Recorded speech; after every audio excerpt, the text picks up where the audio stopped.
Bonjour la famille. Avez-vous constaté qu'il y a beaucoup de personnes ici au Canada qui vendent leurs propriétés, leurs biens pour déménager en Afrique, pour retourner en Afrique? Un autre constat, vous verrez, il y a d'autres personnes également qui sont en Afrique, qui vendent tous leurs biens, prennent des prêts juste pour déménager au Canada, vice-versa. Et ça ne vous dit rien vraiment. Dans la vidéo ici, je vais vous parler des réalités du Canada. Mais, s'il vous plaît, je ne fais pas la vidéo ici pour vous décourager. Le motto numéro 1, c'est que je vous dis toujours, écoutez les vidéos, mais ne changez pas vos décisions sans avoir goûté le Canada. Le Canada est bon. Je vais vous dire d'abord une chose.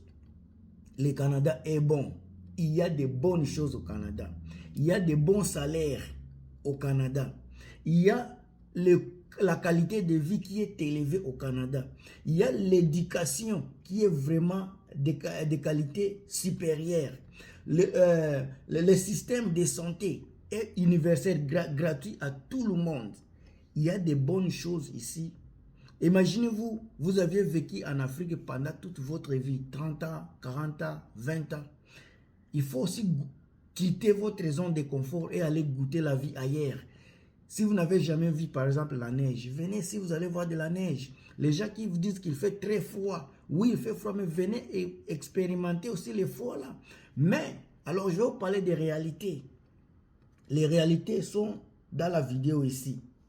Si tu veux souffrir ici au Canada, si tu veux souffrir, il faut mal planifier votre sortie au pays.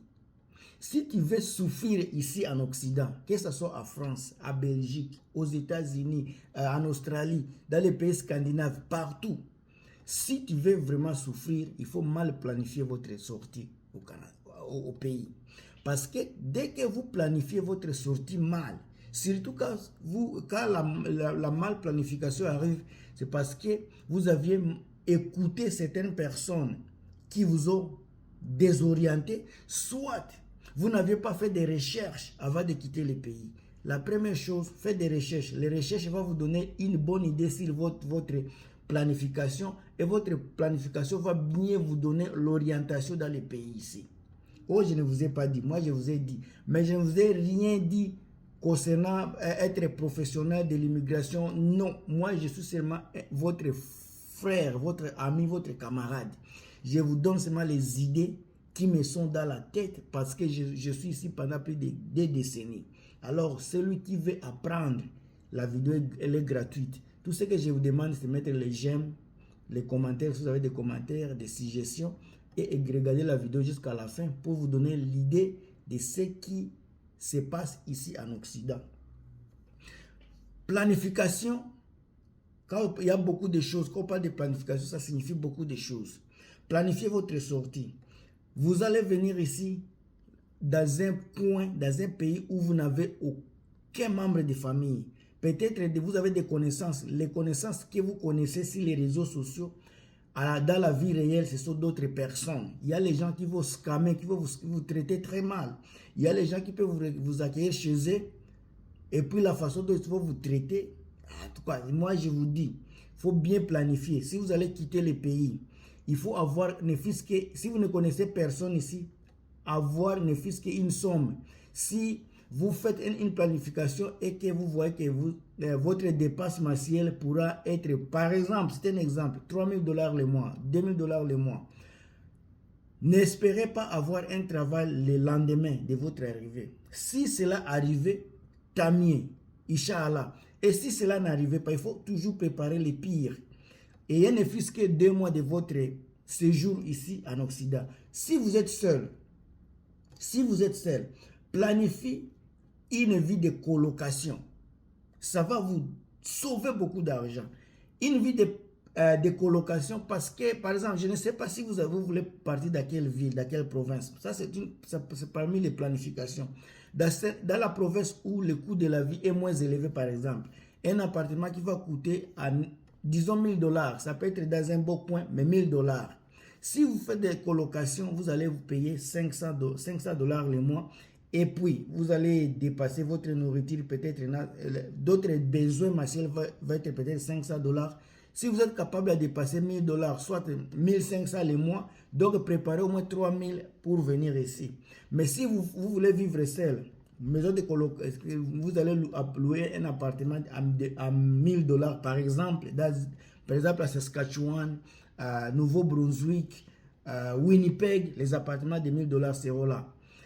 Si vous allez louer 1000 dollars, donc avec votre besoin mensuel qui peut aller jusqu'à 500 dollars par exemple, 600 dollars, disons que votre besoin de passe mensuel sera 2000 dollars, donc il vous faudra au moins 4000 dollars. Maintenant, si vous allez dans une province où le coût de la vie est élevé, par exemple dans la Colombie, province de la Colombie-Britannique, soit en Ontario, où une chambre dans les banlieues va vous coûter 2000 dollars, 2500 dollars, plus votre nourriture. Donc vous risquez de préparer plus de 5000 dollars juste pour votre arrivée. Alors il faut bien planifier, regardez exactement les secteurs où vous allez partir, également les provinces où vous allez partir. L'économie de là, le travail que vous allez trouver là va jouer sur votre qualité de vie ici. Si vous arrivez par exemple à Colombie-Britannique où l'économie est stable, l'économie est forte et vraiment robuste, ça c'est selon moi. Et en Ontario également, il y a une économie qui est robuste, ça c'est selon moi. Alberta également. Mais ne me comptez pas sur ça, il faut faire votre propre recherche. Par exemple, en Colombie-Britannique, si vous arrivez ici et que vous n'avez pas d'expérience dans beaucoup de choses et que vous payez par exemple 25 dollars de l'heure et que vous êtes célibataire, vous allez vous en sortir facilement. Mais vous allez vivre dans des banlieues, soit vous allez vivre dans des colocations pour avoir accès à une épargne quand même. Vivre comme un homme normal.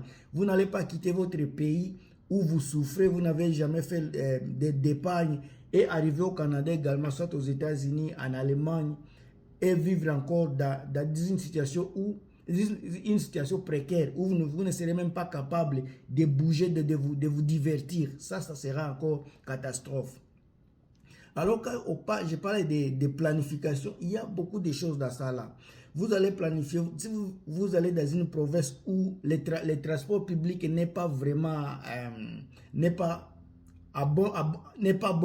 Il y a des provinces, par exemple, au Nouveau-Brunswick, si vous allez à Moncton, il y a Moncton et Fredericton et Saint-Jean, sont les trois grandes villes de Nouveau-Brunswick. Mais quand je parle des trois grandes villes, ce ne sont pas comme les villes de Toronto, Montréal, ou bien Vancouver, ou bien Calgary. Ce sont des petites villes. Pour moi, quand on les compare à la ville de Vancouver, ce sont comme des villages, des petites villes, des villages. Mais elles ont tout ce dont vous avez besoin.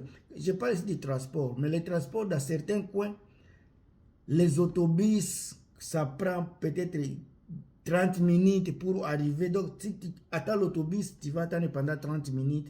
Mais si vous allez, par exemple, vous vivez par exemple à Toronto, c'est 5 minutes, 10 minutes, ça dépend de là où du coin où vous habitez. Même chose avec l'autre province comme Manitoba, à Winnipeg. Les transports sont très bien dans le centre-ville, dans des grandes agglomérations, mais dès que vous vous retirez de la ville, les transports deviennent un peu compliqués. Toutes ces planifications-là vont vous aider à mieux vous stabiliser ici, mieux vous retenir ici. Encore une fois, la seule façon où vous pouvez également épargner beaucoup d'argent, tu vois, ça c'est contradictoire même. Si vous voulez bien épargner de l'argent, il vous faudra vivre dans des coins un peu reculés. Mais ça, c'est pour les gens qui sont déjà ici. Arrivez d'abord ici, vivre soit à Montréal, à Vancouver, à Toronto, à Saint-Jean, à Saskatchewan, partout où vous voulez. Et maintenant, après avoir compris le système, c'est là où vous allez vous situer. Est-ce qu'il me faut rester dans une grande ville, soit il me faut aller dans des campagnes? Quand je parle des campagnes du Canada, ce n'est pas les campagnes par exemple du Congo.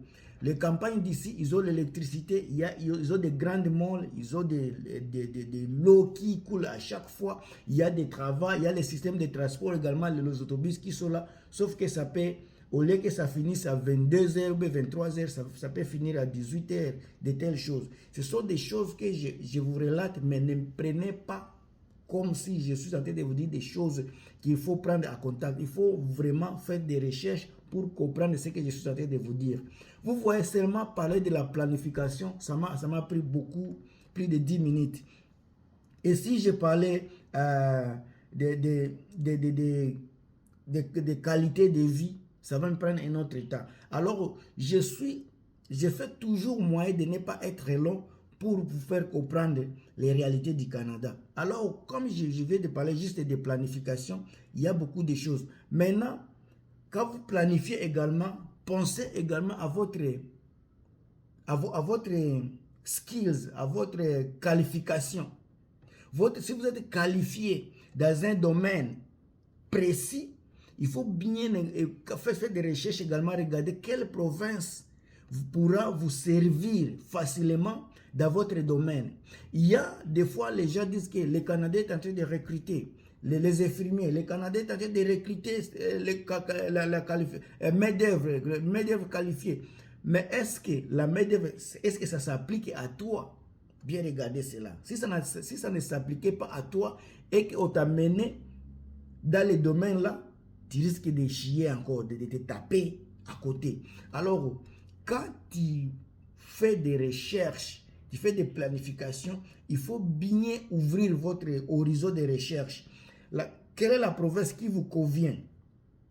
Est-ce que d'abord tu es capable à supporter le froid? Parce qu'il y a des provinces, par exemple, Nouveau-Brunswick, il y a les moments où la température va jusqu'à moins 35. Vous allez en Alberta, ça peut jusqu'à moins 40 des fois. Il y a d'autres provinces, Winnipeg, moins 40. Même pendant l'été, la température peut aller jusqu'à plus 40. Donc, toutes ces choses-là, ce sont des choses auxquelles il faut jouer. Mais je n'ai pas dit qu'il faut, avant de sortir, il faut seulement vous décider de faire cela. Ce sont des choses que vous pouvez faire également dès que vous arrivez ici. La chose que j'ai toujours dit à vous, mes frères, numéro 1, c'est d'abord quitter pour venir. Dès que vous êtes ici, c'est ce moment-là que vous allez passer à beaucoup de choses. Mais sinon, je vous ai parlé des réalités, de la mauvaise planification qui peuvent nuire votre vie à jamais ici en Occident.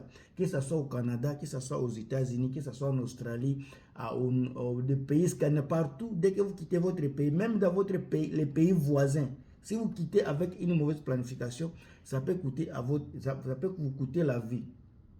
Tout en sachant qu'à quitter les pays, vous allez dépasser beaucoup d'argent, beaucoup d'énergie. Vous allez abandonner vos amis, vos familles, vos membres de famille. Alors quand vous quittez avec tous ces plats-là, ne gâchez pas votre sortie. Il faut que votre sortie du pays, dès que vous arrivez, c'est que ce soit une sortie vraiment positive. Il ne faut pas sortir.